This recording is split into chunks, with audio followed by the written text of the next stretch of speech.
Alright guys, today we are gonna be reacting to who opposed German reunification.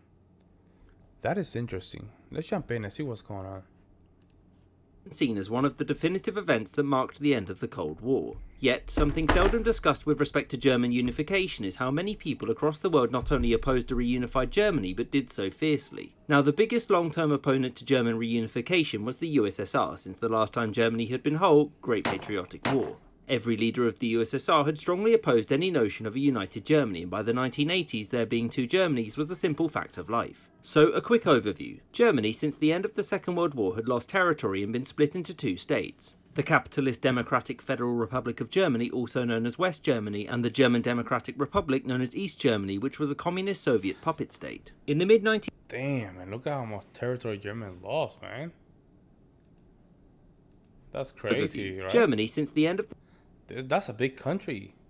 the Second World War, had lost territory and been split into two states. The capitalist Democratic Federal Republic of Germany, also known as West Germany, and the German Democratic Republic, known as East Germany, which was a communist Soviet puppet state. In the mid-1980s, Mikhail Gorbachev became the General Secretary of the USSR, and due to internal economic and social problems, his attention was turned elsewhere. He introduced reforms across the USSR and took a much more hands-off approach to its puppet states in the Eastern Bloc. In 1989, the communist regimes in Eastern Europe started to collapse. As East Germany's rulers began to lose their grip on power, the notion of German reunification was put forward by West German Chancellor Helmut Kohl. Gorbachev was busy trying to keep the Soviet Union together and so reluctantly acquiesced to German reunification. However, it should be noted that Gorbachev was under the impression that a united Germany would leave NATO and become a neutral nation. So, with the USSR's blessing, the primary obstacle to reunification was out of the way, right? Well, no. In the West, support for German reunification wasn't exactly common. The exception to this was the USA, which under President George H.W. Bush was extremely supportive of a united Germany. Whereas in Western Europe, many were suspicious and quite concerned about German reunification. West Germany was already the largest economy in Western Europe, and if it were to incorporate the East, Germany's lead would increase massively. For France, led by President That's the problem right there. They'll give them a little bit more power, but you know, I think people are jealous no matter what. Francois Mitterrand, German reunification could potentially derail his and Kohl's efforts to bring about much greater levels of European integration. As such, the price for France's blessing would be Germany signing up to a brand new European currency instead of continuing with the use of the strong Deutschmark. Italy's Prime Minister Giulio Andreotti summed up many people's views quite well when he said, "I love Germany so much, I prefer to see two of them." So in the West, by far the biggest opponent to German reunification was Britain, led by Margaret Thatcher. Thatcher feared that a reunified Germany would economically dominate the continent. She was also worried that Germany would seek to forcibly retake the territories it had lost after the Second World War. Thus, she petitioned Gorbachev. I'm not gonna lie, that's a lot of territory.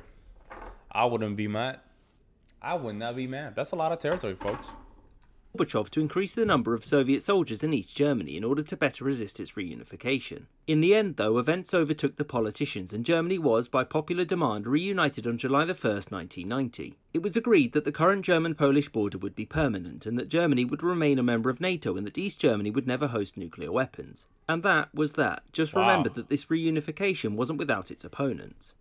I hope you enjoyed this episode and thank you for watching with extra... I didn't know that it was that crazy. Wow, a lot of people were not. Beside the USSR, I knew they were not in favor of it, but the Western part of it, I didn't know that. They just hate the fact that Germany is a great country. I'm gonna be honest. They just hate the fact that they're good and what they do. They're always being a powerhouse, and they're afraid of that because if you have a strong economy, you have a say in the game. That's what it is, and they were just afraid of that. But Germany lost a lot of territory, man. Have you guys ever thought just getting some of that territory back? I'm just saying. Look at that. Damn, that's a lot of territory, man. And I guess some of these territories they still speak German. Y'all are part of the European Union, so you know you guys can do something over there. You know, do something. I don't know. Let me know what you guys think. You guys think about this?